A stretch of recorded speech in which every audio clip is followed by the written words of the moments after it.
जब भी हम म्यूचुअल फंड में इन्वेस्टमेंट की बातें करते हैं, हम हमेशा कंफ्यूज रहते हैं कि हमें छोटे छोटे अमाउंट लंबे समय के लिए लगातार इन्वेस्ट करना चाहिए या एक बड़ा अमाउंट एक ही बार में लंबे समय के लिए इन्वेस्ट कर दें। और जब भी ये परिस्थितियां होती हैं, हम कंफ्यूज हो जाते हैं कि आखिर हम कौन सा मोड ऑफ इन्वेस्टमेंट को फॉलो करें ताकि हमें अधिक से अधिक लाभ मिल सके। और आज हम चर्चा करेंगे इन्हीं बातों पर, और चर्चा करेंगे कि एसआईपी या लमसम मोड ऑफ इन्वेस्टमेंट क्या है और इन दोनों मोड ऑफ इन्वेस्टमेंट में से कौन सा मोड ऑफ इन्वेस्टमेंट बेहतर है, या सीधे साफ शब्दों में ये कह सकते हैं कि किन परिस्थितियों में एसआईपी बेहतर है और किन परिस्थितियों में लमसम बेहतर है।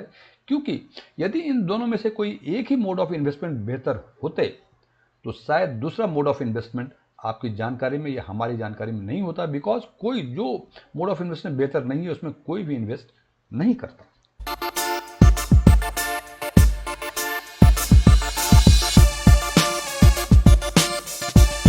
सबसे पहले बात करते हैं हम एसआईपी की। SIP means systematic investment plan. इस प्लान में हम रेगुलर फ्रीक्वेंसी में लॉन्ग टर्म के लिए इन्वेस्ट करते हैं। मैं फिर रिपीट कर दूं, SIP means systematic investment plan.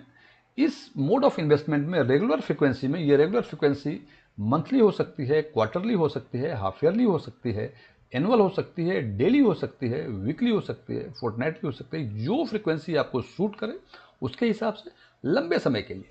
लेकिन इसका जस्ट उल्टा लमसम के केस में हम कहते हैं कि ये वन टाइम इन्वेस्ट, यदि आपके पास ऑलरेडी लमसम अमाउंट है उसके लंबे समय में यदि इन्वेस्ट करेंगे तो वो मोड ऑफ इन्वेस्टमेंट लमसम कहलाएगा। अब इसको अभी एक एग्जाम्पल लेके यदि समझेंगे तो और बेहतर समझ पाएंगे। माना हमने कि एक वर्किंग प्रोफेशनल है जिसकी मंथली इनकम, मंथली सैलरी 50,000 रुपये पर मंथ है और वो 10,000 रुपये पर मंथ सेविंग कर पा रहा है, और इसकी नौकरी हो गई करीब 1 साल 1.5 साल के आसपास हो गई, और इसके पास 1 लाख रुपए जमा हो गए आज के दिन में, बिकॉज ये 10,000 रुपये की सेविंग कर रहा था। लेकिन इसके पास इतना समय नहीं है कि वो म्यूचुअल फंड में रिसर्च कर सके कि उसको लमसम में जाना चाहिए, कब जाना चाहिए, किस फंड में जाना चाहिए। तो उन्होंने ये सोचा कि इस जंजाल से, चूँकि उनके पास समय नहीं है, तो इसमें पढ़ने से बेहतर है कि 10,000 रुपये का एक एसआईपी कर दें। और ये एसआईपी 10,000 रुपये की कर दी इन्होंने, और करीब 2 वर्षों के बाद जब इन्होंने देखा तो इसमें इनको करीब 14% के आसपास का रिटर्न मिला था। अब बात करते हैं दूसरे एग्जाम्पल की। एक फ्रीलांसर है जिनकी रेगुलर इनकम कुछ नहीं है, लेकिन अभी अभी उन्होंने एक असाइनमेंट को पूरा किया है और उस असाइनमेंट में से उसे 1 लाख रुपए मिले हैं।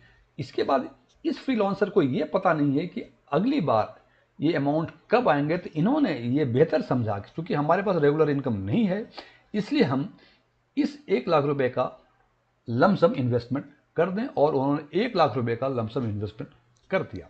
अब 2 वर्षों के बाद जैसे ही जो लमसम इन्वेस्टमेंट किया, मार्केट जो है बियरिश फेज में आ गया, मार्केट गिरता रहा गिरता रहा गिरता रहा।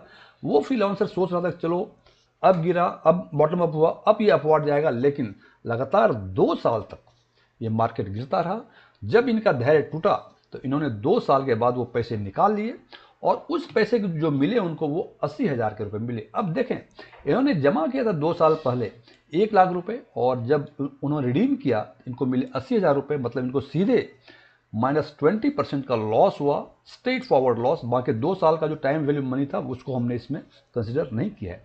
अब दोनों एग्जाम्पल को देखिए, यहाँ इन्होंने एसआईपी की 10,000 रुपये महीने की और 14% का इनको रिटर्न मिला। यहाँ इन्होंने 1 लाख रुपए लमसम किया उसी टाइम में, और इनको 20% का इनको लॉस हुआ। ये एग्जाम्पल देखने से ये पता चलता है, ये लगता है हमें कि हमें लमसम इन्वेस्टमेंट नहीं करना चाहिए, हमें हमेशा एसआईपी मोड ऑफ इन्वेस्टमेंट ही अपनाना चाहिए। लेकिन फ्रेंड्स, यदि ऐसा ही होता जैसे मैंने पहले चर्चा की है, तो फिर लमसम मोड ऑफ इन्वेस्टमेंट बाजार में आपको दिखाई नहीं पड़ता, बिकॉज जब ये प्रूवन फैक्ट हो जाए कि एसआईपी मोड ऑफ इन्वेस्टमेंट बेहतर है लमसम मोड ऑफ इन्वेस्टमेंट करने से, तो कोई भी investors lump sum mode of investment को फॉलो नहीं करेगा। इसको हम एक लाइव एग्जाम्पल से समझेंगे तो और बेहतर समझ में आ पाएगी और निर्णय ले पाएंगे कि इन दोनों मोड ऑफ इन्वेस्टमेंट में कौन सा मोड ऑफ इन्वेस्टमेंट हमें फॉलो करना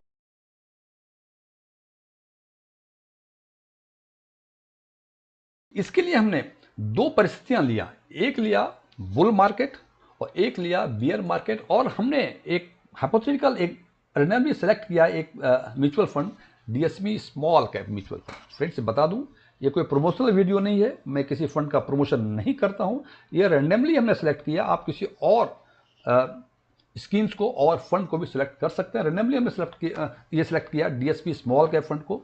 बुल मार्केट जब था, इसका मतलब कि मार्केट लगातार ऊपर जा रहा था, और इस केस में एक जेंटलमैन ने 23/3/2020 को एक एसआईपी की, और उस एसआईपी का रिडम्पशन किया उन्होंने 3/5/2024 को। तो उन्होंने देखा कि उस एसआईपी में जो रिटर्न है वो 31.92% है। ये बातें हुई जब 23 मार्च 2020 को, जब मार्केट कोविड में सबसे नीचे गया था, उसी दिन का ये हमने जान के आपको समझाने के लिए लिया हुआ है एग्जाम्पल।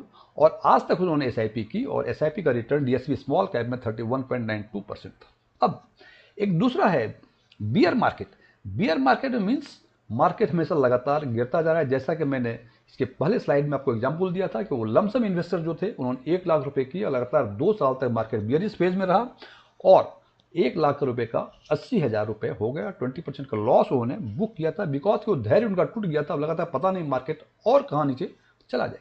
अब यहां देखें, इस बियरिश मार्केट में एक एसआईपी और हुई, लेकिन उस एसआईपी का डेट अलग था। वो डेट था 12 फरवरी 2020, और उसका भी रिडम्पशन 3/5/2024 को हुआ। और इस केस में जो एसआईपी हुआ, तो हमने देखा इसका रिटर्न इट इज 31.07%।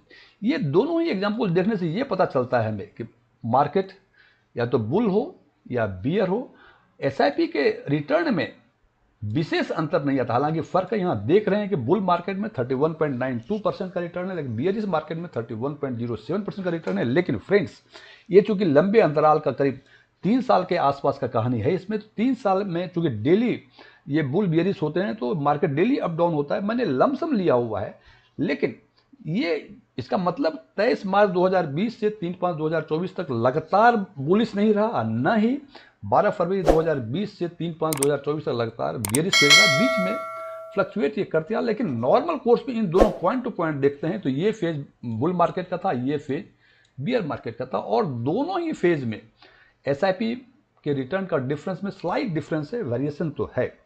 अब इसी बात को यदि हम लमसम के केस में देखें, तो यहां भी देखा बुल मार्केट में वही डेट 23 मार्च 2020, वही रिडम्पशन डेट 3/5/2024, वही फंड डीएससी स्मॉल कैप, और लमसम में हमें जब इन्वेस्ट किया था, हमें देखा इस पीरियड में हमें 44.51% का रिटर्न मिला। जबकि बियरिश मार्केट में जब मार्केट लगातार गिर रहा था, उस केस में डेट वही 12 फरवरी 2020, और रिडम्पशन डेट भी वही 3 मई 2024, और इस केस में जो लमसम जो किया था, इनका रिटर्न जो मिला था ये था 29.12%। अब इन दोनों को यदि कंपेयर करें, तो हम देखते हैं कि बुलिश मार्केट में 44.51% का रिटर्न लमसम में मिला, और बियरिश मार्केट में ये रिटर्न 29.12% मिला।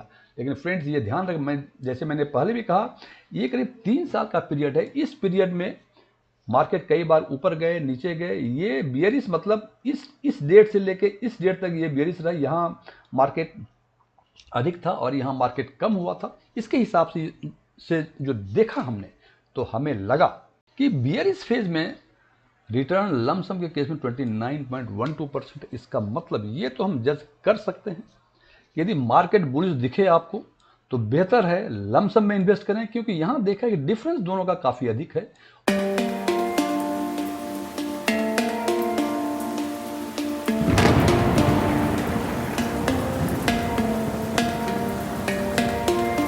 मैं समझता हूं डीएसपी स्मॉल कैप के इन दोनों लाइव एग्जाम्पल लमसम और एसआईपी के केस को देखने से आपको स्पष्ट हो गया होगा कि किन परिस्थितियों में हमें एसआईपी करनी चाहिए, किन परिस्थितियों में लमसम करनी चाहिए। लेकिन ये हमेशा ध्यान रखें, जैसे हमने लमसम के केस में दिखाया, यदि बुल मार्केट हो तो आपको इन्वेस्ट करना चाहिए। लेकिन ये काफ़ी डिफिकल्ट है ये पता करना कि मार्केट कब बुल होगा, कब बियर होगा। और इसी कॉन्टेक्स्ट में किसी बड़े इन्वेस्टर ने कहा, you can not time the market. हालांकि अंतिम निर्णय हमेशा आपका, आप भी इसमें निर्णय खुद लें कि आप लमसम करेंगे या एसआईपी।